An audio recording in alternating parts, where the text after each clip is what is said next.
अपने हाथों को उठाओ। Thank you Jesus. खुदा बाप, आज तेरा पवित्र आत्मा इन लोगों की ज़िंदगी में बड़े और अजीब और अचंभे कार्य करें। जितना वचन ये सुने खुदावन 100 गुना फलों को लेके आए। आज ये स्पेशल बाइबल टीचिंग इनकी ज़िंदगी को सेम न रहने दे खुदावन। तेरा पाक रूह इन्हें छुए। तेरे वचन के द्वारा ये हीलिंग, तेरे वचन के द्वारा ये डिलीवरेंस को, तेरे वचन के द्वारा आज सत्यानाश के गड्ढों में से ये बाहर आए, यीशु मसीह के पवित्र नाम में, आमीन। Hallelujah. God bless you all और स्वागत है यीशु मसीह के नाम में आज खुदावंद की प्रेजेंस में स्पेशल बाइबल टीचिंग में। आपको मैं खुशखबरी देना चाहता हूं कि खुदावंद ने 7 वीक्स 7 हफ्ते जो डिलीवरेंस के लिए बोले हैं, कल संडे उसके लिए मैं आपका स्वागत करता हूं चर्च में। आपको बड़े ध्यान से अब वचन सुनना होगा और अब जो परमेश्वर का आत्मा जो हमारे बीच में करने जा रहा है, आपको उन चीज़ों को बड़े ध्यान से समझना होगा। अगर हम बाइबल में देखें तो वचन कहता है कि जब इज़राइलियों ने प्रेयर्स की, और प्रेयर भी कैसे की, जब फिरौन ने उन्हें तंग किया तब उन्होंने प्रार्थना करनी शुरू की। और वचन कहता है कि जब उन्होंने प्रेयर्स की तो परमेश्वर ने मूसा को कहा कि मैं अपने लोगों की दुहाई को सुनकर तुझे उनके पास भेजता हूं। और बाइबल कहती है परमेश्वर ने मूसा और हारून को भेजा। मूसा को परमेश्वर के वचन के अनुसार और हारून को मूसा के कहने के अनुसार कि मैं अकेला नहीं जाना चाहता हूं, कि मैं मुंह का भद्दा हूं। और परमेश्वर ने उसके मुंह के भद्देपन को, थत्थेपन को ठीक ना करके बल्कि उसे हारून दिया। बाइबल कहती वो दोनों राजा के सामने गए और उन्होंने कहा कि परमेश्वर कहता है कि मेरे लोगों को जाने दे। और इस तरह से बाइबल कहती है उनके छुटकारे की शुरुआत हुई। और अगर हम ध्यान से बाइबल को पढ़ेंगे कि जब इज़राइलियों ने परमेश्वर के सामने दुहाई दी, उन्हें मालूम था कि 400 वर्ष बीतने पर परमेश्वर ने कहा था कि मैं अपने लोगों को छुड़ाकर उस देश में भेज दूंगा जहाँ दूध और शहद की नदियाँ बहती हैं। पर बाइबल कहती 430 वर्ष होने पर भी परमेश्वर ने उन्हें नहीं भेजा, क्योंकि उन्होंने उस गुलामी में कंफर्ट जोन में चले गए और उन्होंने अपनी भविष्यवाणी के अनुसार प्रार्थना नहीं की। वचन कहता है कि अपनी भविष्यवाणी के अनुसार तू लड़ाई कर। पौलुस कहता है तिमुथियुस को जो भविष्यवाणी तेरे विषय में की गई उसके विषय में निश्चिंत मत रह, तू उसके विषय में अच्छी लड़ाई को लड़। क्योंकि भविष्यवाणी जब होती है तो शैतान भी सुनता है, और जब शैतान सुनता है तो वो उस भविष्यवाणी को लटकाने की, दूर करने की या ख़त्म करने की कोशिश करता है। और परमेश्वर ये चाहता है कि आप उस भविष्यवाणी के अनुसार प्रार्थना करें और अपनी ज़िंदगी को उस स्टैंडर्ड के मुताबिक जिएं जो वचन कहता है, ताकि वो भविष्यवाणी आपकी लाइफ में पूरी हो सके। भविष्यवाणी क्या है? भविष्यवाणी परमेश्वर का वो इच्छा, परमेश्वर की वो विल, वो मर्जी है जो परमेश्वर आपकी लाइफ में चाहता है और शब्दों के द्वारा या वचन के द्वारा वो आपको बताता है। वो भविष्यवाणी इंडिविजुअल हो सकती है, किसी को, किसी नबी के द्वारा, किसी दास के द्वारा आपकी लाइफ में बोली गई हो सकती है। वो भविष्यवाणी वचन के जरिए से जो परमेश्वर ने वचन में लिखा है, जिस तरह कि तू सिर ठहरेगा पूंछ नहीं, धर्मी का वंश बचाया जाएगा, तू बच, तेरा घराना बचाया जाएगा, यहोवा के खोजी को किसी भली वस्तु की घटी नहीं होगी, मैं अपने याजकों को उत्तम दूंगा, जो मेरे पिता की सेवा करेगा मैं उसका आदर करूंगा, जो मेरी सेवा करेगा मेरा पिता उसका आदर करेगा। ऐसी भविष्यवाणी जो वचन से लिखी हुई हैं वो भी आपके जीवन में लागू होती हैं। और अब जब बाइबल कहती है कि मूसा और हारून उनको छुड़ाने के लिए गए और परमेश्वर ने जब देखा कि उन्होंने प्रेयर्स करनी शुरू कर दी हैं, तो परमेश्वर ने मूसा को कहा आप जा और उन्हें छुड़ा। और अगर आप ध्यान से बाइबल को देखें, जब भी परमेश्वर आपकी लाइफ में कोई काम करना चाहता है, मैंने बहुत सी लाइव्स में देखा है, बहुत सी जिंदगियों में देखा है कि परमेश्वर ने लोगों को एक खास चर्च जाने के लिए बोला है। जब उन्होंने प्रेयर्स किए, परमेश्वर हमें छुड़ा, हमें इस चीज़ से छुड़ा, हमें उस चीज़ से छुड़ा, तो याद रखो हमेशा परमेश्वर अपने लोगों के पास आपको भेजता है। परमेश्वर ने डायरेक्ट इजराइलियों को छुड़ाने के लिए फिरौन से बात नहीं की, बल्कि एक व्यक्ति को ठहराया। और इसीलिए वचन कहता है आज नया नियम में परमेश्वर ने सबसे पहले चर्च में प्रेरितों को ठहराया है, भविष्यद्वक्ताओं को ठहराया है, इवेंजलिस्ट, पास्टर्स, प्रीचर, टीचर्स को ठहराया है, ताकि मसीह की कलीसिया जो है वो उन्नति पाए, जो देह है वो उन्नति पाए। और आज अगर परमेश्वर का आत्मा हमारे बीच में है और वो काम करता है, तो लोग बोलते हैं कि चर्च जाने की क्या ज़रूरत है, उसको घर में बैठ के पुकारो, वो अपना आत्मा नाप नाप के नहीं देता। तो उसी की आत्मा ने यह वचन लिखा है कि परमेश्वर ने चर्च में प्रेरितों को ठहराया है। क्या काम करते थे प्रेरित? वो डॉक्ट्रिन्स को इस्टेब्लिश करते थे, वो कुरीतियों को बताते थे। जैसे आजकल एक कुरीति नहीं चल रही है कि अगर आप को किसी वर्शिपर का सॉन्ग गाना हो तो आपको वो बोलते हैं कि मेरा नाम नीचे मेंशन करो। कितनी बड़ी ये कुरीति है, कितना बड़ा ये पाप है कि एक सॉन्ग अगर किसी चर्च में गाया जाए तो वो सॉन्ग से आपको बरकत मिलती है अगर आपने वो गाया है, अगर दूसरा कोई उसे गाता है, और पब्लिक जो जनता है, जो विश्वासी हैं, वो उससे आशीष पाते हैं। नॉन बिलीवर जनता वो भी आशीष पाती है। इसलिए मैंने कहा जो अंकुर नरोला मिनिस्ट्रीज के ऑफिशियल सॉन्ग्स हैं उसे हमें पूछने की जरूरत नहीं, आप उसे गाओ। अगर आप अपनी चर्च में गाना चाहते हो, आपका मकसद कोई फाइनेंशियल नहीं है कि सिर्फ व्यूज कमाना नहीं है, आप चर्च में गाना चाहते हो, क्रूसेड्स पे गाना चाहते हो, आपको हमारा नाम भी मेंशन करने की जरूरत नहीं, मेरे सिंगर्स को मेंशन करने की जरूरत नहीं, मेरी मिनिस्ट्री को मेंशन करने की जरूरत नहीं, जस्ट गाओ और कुछ नहीं होगा, कोई एक्शन नहीं होगा आपके खिलाफ। और इमेजिन करो आजकल के जो लोग हैं, इसलिए मैं कहता हूं कि वर्शिपर्स ढूंढना बहुत मुश्किल है। सिंगर्स ढूंढना आसान है, गॉस्पेल सिंगर्स आपको मिल जाएंगे, लेकिन वर्शिपर ढूंढना जो आत्मा की बातों को समझते हों और उन्हें शर्म आनी चाहिए ऐसे लोगों को जो इस तरह की बातें करके पवित्र आत्मा को निराश करते हो। और ऐसे भी इनमें से लोग हैं जो बड़े बड़े सिंगर्स के साथ, जिन्होंने बड़े बड़े वर्शिपर्स के साथ गाया हुआ है, आत्मा वाले वर्शिपर के साथ गाया हुआ, आज वो दुनिया में नहीं है। क्यों? क्योंकि आज पवित्र आत्मा की बात को लोग सुनना नहीं चाहते। उन्हें मालूम नहीं कि परमेश्वर ने कलीसिया में किन लोगों को ठहराया है। उन नबियों दासों का वो उनको मालूम नहीं कि उनका जो स्थान है कलीसिया में क्या है।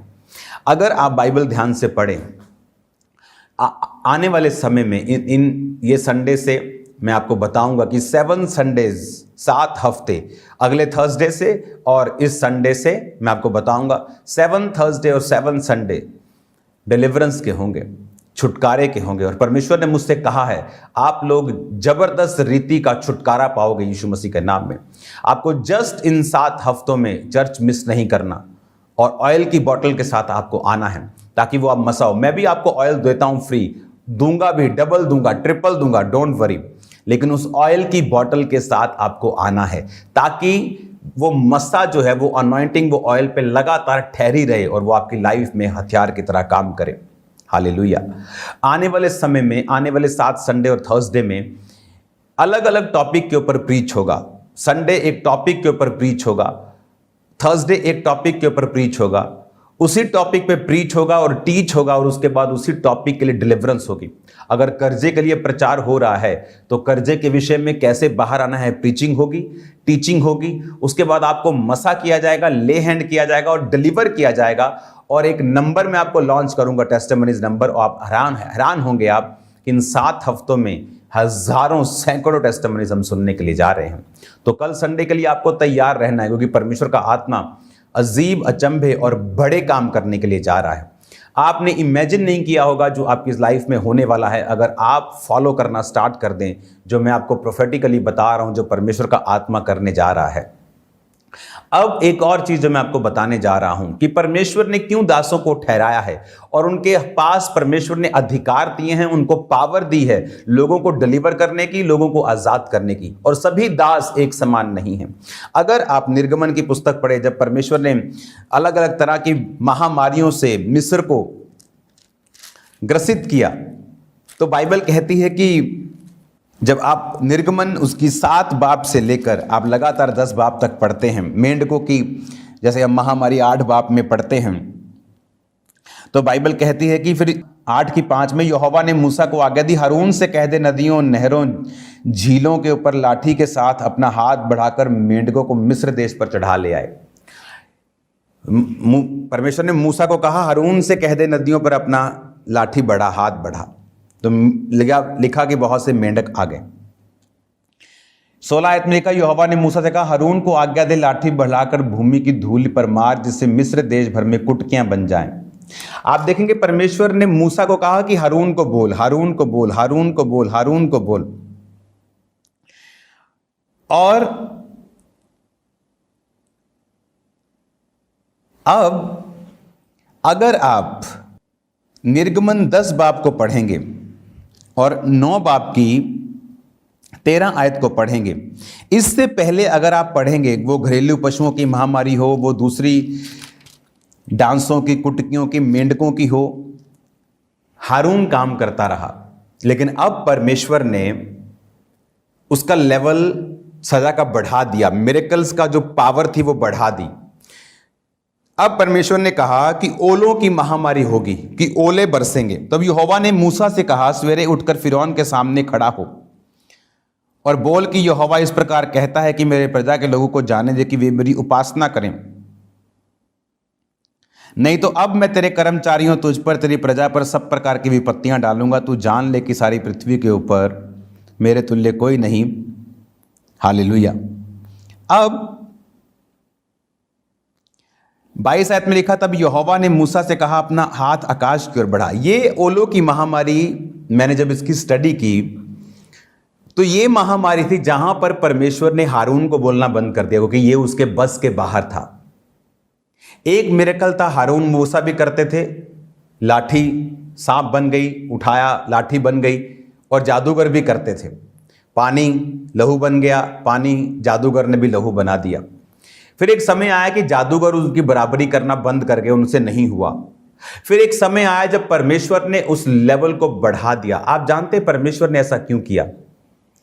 अगर परमेश्वर डायरेक्ट आकर बोलता कि फिरौन मेरे लोगों को जाने दे, नहीं तो तेरे पहलोठे मर जाएंगे। लास्ट मिरेकल्स कौन सा था? पहलोठे मरने का।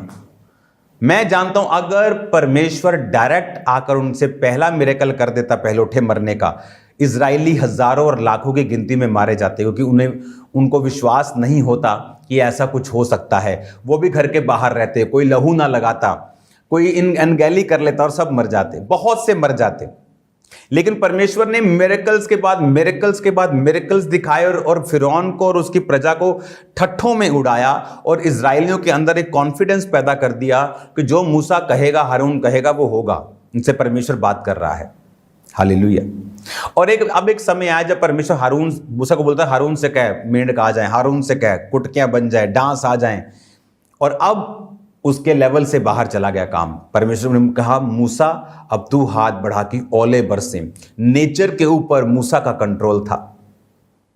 ये एक बड़ा मिरेकल है। जीसस क्राइस्ट के पास ये मिरेकल था, नेचर के ऊपर कंट्रोल करना, बारिश को कंट्रोल करना, बादलों को कंट्रोल करना। हजारों बार अपनी मिनिस्ट्री में हमने देखा है ये मिरेकल्स। और कंट्रोल करना पावर के साथ, परमेश्वर की अनॉइंटिंग के साथ। और बाइबल कहती है कि अब जो मिरेकल्स का लेवल जब बढ़ गया, परमेश्वर ने मूसा को बोला, टिड्डियों की महामारी मूसा को, घोर अंधकार की महामारी मूसा को, पहलोठों की महामारी परमेश्वर ने मूसा को कहा। समुद्र पर जब 2 भाग करना था, परमेश्वर ने मूसा को कहा। जब वो जा रहे थे और पानी कड़वा हो गया, परमेश्वर ने मूसा से बात की, एक पौधा पानी में डाल दे और पानी मीठा हो जाएगा। हालेलुया। परमेश्वर ने मूसा से फिर बात की, और क्योंकि वो जो पावरफुल काम थे, एक अनॉइंटिंग, हर एक का लेवल अलग है। हर एक व्यक्ति दूसरे जैसा, हर एक दास दूसरे जैसा नहीं है। मूसा का लेवल अलग था, हारून का लेवल अलग था। और जो व्यक्ति इन चीजों को नहीं समझते हैं, वो नहीं समझते लेवल की बातों को, वही हमेशा अंधेरे में रहते हैं। बहुत से लोग मैंने देखा है मिनिस्ट्री में जो बोलते हैं पास्टर्स को कि खामरा चर्च में जाओ तुम हील हो जाओगे, और लोग आए और हील हो गए। बाइबल कहती जब यूहन्ना के चेलों ने यीशु मसीह को देखा और यूहन्ना को बोलते देखा कि जगत का मेमना है, तो बाइबल कहती यूहन्ना के चेलों को यूहन्ना ने कहा जाओ और उसको फॉलो करो। बाइबल कहती वो जीसस को फॉलो करने लगे। यूहन्ना को मालूम था उसकी सेवकाई अब ये लेवल है उसका, अगला लेवल जीसस क्राइस्ट का है। हालेलुया। ये रियल हम्बलनेस है। दुकानदारियों की तरह नहीं, जो आजकल लोग फॉरेन में जब चर्चेस, खामरा चर्च भर जाती हैं तो वो इकट्ठे होकर बोलते हैं कि ये कैसी चर्च है जो स्क्रीन पे चल रही है, आओ इनके खिलाफ कुछ करें। क्योंकि वो चर्चिस नहीं चला रहे, वो दुकानें चला रहे हैं। अगर चर्चिस चला रहे होते, अगर मैं चर्च चला रहा हूं, तो मेरे पास लोग आके बोलते थे कि देखो आपके पास एक चर्च खुल गया, वो क्या। मैंने कहा जो खुदा ने मुझे दिया है वो मुझसे कोई छीन नहीं सकता। और लोगों ने देखा इस चर्च को 100 गुना बढ़ते हुए, और मुझे देखा ना परवाह करते हुए और कहीं अधिक फलवंत होते हुए। तब चर्च में कोई ओवरफ्लो सेक्शंस नहीं लगते थे। आज चर्च में 1400 टेंट लगते हैं। मैं 50,000 चेयर सिर्फ साइड पे जो लगती है उसे और ऐड कर रहा हूं चर्च में। कैसे पॉसिबल है? जब आप ये समझते हैं कि ये दुकानदारी नहीं है, कि मेरी रूह उधर चली गई, ये कोई बिजनेस नहीं है। अगर आपके लोग सेटिस्फाइड हैं, अगर आपके लोग, आप उनको अच्छी खुराक दे रहे हैं, वो क्यों जाएंगे? ये आपके ऊपर एक कलंक है कि इसका मतलब आप लोग जिम्मेवारी से भाग रहे हैं। क्योंकि रूहों को जब ब्लेसिंग मिलती है वो वहां जाते हैं। और अगर हमने इसको बिजनेस बना के रखा है तो हम चिंता करेंगे, ओ मेरा एक बंदा उधर चला गया, ओ 2 बंदे उधर से आगे, वाओ। लेकिन जो रियल मैन ऑफ गॉड है वो इस बातों की परवाह नहीं करता। कौन आ रहा है कौन जा रहा है उसे नहीं पता। उसे ये मालूम है खुदा ने एक बड़े मकसद के लिए उसे चुना है, लोगों को डिलीवर करना, लोगों को आज़ाद करना और लोगों को उसे फॉलो करना है। आमीन। 7 हफ्ते कल से शुरू हो जाएंगे और मैं आपको बता रहा हूं, कल एक इंट्रोडक्शन मैं आपको डिलीवरेंस के विषय में दूंगा और कल से डिलीवरेंस स्टार्ट करूंगा और उसके बाद 7 वीक्स हम गिनेंगे थर्सडे से। और मैं आपको बता रहा हूं खुदावंद बड़े काम आपकी लाइफ में करने जा रहा है। कल के लिए तैयार हो जाओ। संडे टाइम पर आओ, वर्शिप पूरी अटेंड करो, टेस्टिमनीज को अटेंड करो। मैं आपके साथ वर्शिप अटेंड कर रहा हूँगा और खुदावंद बड़े काम आपकी लाइफ में करने जा रहा है। मैं आपको बता रहा हूँ कल खुदावंद की सुपरनैचुरल पावर जो है वो चर्च में काम करेगी और डिलीवरेंस काम करेगी। जस्ट स्पिरिट में, फास्टिंग में, प्रेयर में, शैतान के कामों को नाश करते हुए, लड़ाई झगड़े को इग्नोर करते हुए चर्च में बैठो, वर्शिप अटेंड करो, प्रेयर अटेंड करो, वचन को सुनो। मैं आपको बता रहा हूं कल आप सेम नहीं जाने वाले यीशु मसीह के नाम में। आमीन। खुदावंद का आत्मा बड़े काम आपकी ज़िंदगी में करने जा रहा है। मैं आपको बता रहा हूँ उसने मुझसे बात की है डिलीवरेंस वीक स्टार्ट करने के लिए, तो इसका बड़ा मकसद होगा और आप देखेंगे परमेश्वर का आत्मा किस रीति के साथ लोगों को आज़ाद करता है। हालेलुया। प्रोफेटिक वर्ड्स के लिए, उसकी हीलिंग पावर के लिए, उसके डिलीवरेंस के लिए तैयार हो जाओ। बड़े कामों को देखने के लिए तैयार हो जाओ। हालेलुया। और यही परमेश्वर चाहता है क्योंकि उसने हमें अपनी महिमा के लिए बुलाया और वो आपको अपनी महिमा के लिए आज़ाद भी करेगा, ब्लेस भी करेगा, हील भी करेगा, डिलीवर भी करेगा। हालेलुया। आपके ड्रीम्स में, आपकी विजन्स में खुदावंद का आत्मा आपको डिलीवर करेगा। उसके लिए स्पेशल प्रेयर्स स्टार्ट हो चुकी हैं। मेरी पर्सनल प्रेयर में आप होंगे इन 7 हफ्तों में लगातार डिलीवरेंस के लिए। जितने लोग फॉरेन में हैं, अगर आपको विजिट करना है नवंबर, दिसंबर, अभी विजिट कर लो। आने वाले इन महीने 1.5 में आप विजिट कर सकते हैं। बेस्ट टाइम होगा ये आप लोगों के लिए। खुदावंद का आत्मा बड़े काम करने जा रहा है आपकी लाइफ के बीच में, आपकी फाइनेंस में, आपकी मिनिस्ट्री में। थर्सडे डिलीवरेंस भी होगी और होली स्पिरिट की फिलिंग भी होगी क्योंकि पास्टर्स मौजूद होंगे। तो इस थर्सडे से, जो आने वाला थर्सडे है, हॉस्पिटल प्रेयर लाइन थर्सडे नहीं होगी क्योंकि थर्सडे मैं पास्टर्स को अटेंड करूंगा क्योंकि चारों दिशाओं से, पूरे वर्ल्ड से पास्टर्स जो हैं हर थर्सडे अटेंड करते हैं, तो उनको मैं ज़्यादा टाइम दे पाऊँ। तो थर्सडे हॉस्पिटल प्रेयर लाइन नहीं होगी, संडे हॉस्पिटल प्रेयर लाइन होगी। और संडे के अलावा जो हॉस्पिटल प्रेयर लाइन के लोग होंगे, मैं उन्हें ट्राई करूँगा रोज़ अपने साथ प्रेयर माउंटेन के साथ जोड़ने की। तो वो सिर्फ 2 दिन नहीं, अब ज़्यादा दिन जुड़ेंगे और प्रार्थना को अटेंड करेंगे और हील होंगे और डिलीवर होंगे और परमेश्वर उन्हें आज़ाद करेगा। हालेलुया। तो तैयार हो जाओ पास्टर्स सभी। थर्सडे आपका दिन होगा यीशु मसीह के नाम में। अपनी सेवकाई आप संडे करके थर्सडे आप अटेंड कर सकते हैं और खुदावंद का आत्मा आपको हीलिंग और आपको डिलीवरेंस और आपको पावर के साथ भर के वापस भेजेगा। तो आप इनवाइटेड है थर्सडे, अगले 7 संडे 7 थर्सडे के लिए, और आप सेम नहीं होंगे यीशु मसीह के सामर्थी नाम में। God bless you all. मैं खुदावंद के हाथों में आपको सौंपता हूं और याद रखो एक चीज, निर्गमन 15 उसके 2 आयत में लिखा, यहोवा मेरा बल और मेरे भजन का विषय है, वही मेरा उद्धार भी ठहरा, वही मेरा परमेश्वर है, मैं उसकी स्तुति करूंगा, मैं उसके लिए निवास स्थान बनाऊंगा। ये बाइबल कहती परमेश्वर ने उनको छुड़ाया, डिलीवरेंस दी। उन्होंने कहा मैं परमेश्वर का निवास स्थान जो है वो बनाऊंगा। परमेश्वर के निवास स्थान में रहना, उसको बनाना, उसमें आना, ये एक विश्वासी का काम है। हालेलुया। ऑनलाइन मीटिंग उनके लिए है जो आइसलैंड में बैठे हैं, जहाँ कोई चर्च नहीं, जब वो बर्फ़ में बैठे हैं -30 डिग्री में, फौज में बैठे हैं किसी सियाचिन ग्लेशियर के पास। ये उन लोगों के लिए है। उन लोगों के लिए, आलसियों के लिए ऑनलाइन मीटिंग बिल्कुल नहीं, और खुदावन आपको ब्लेस नहीं करेगा। मैं आपको सच कह रहा हूं।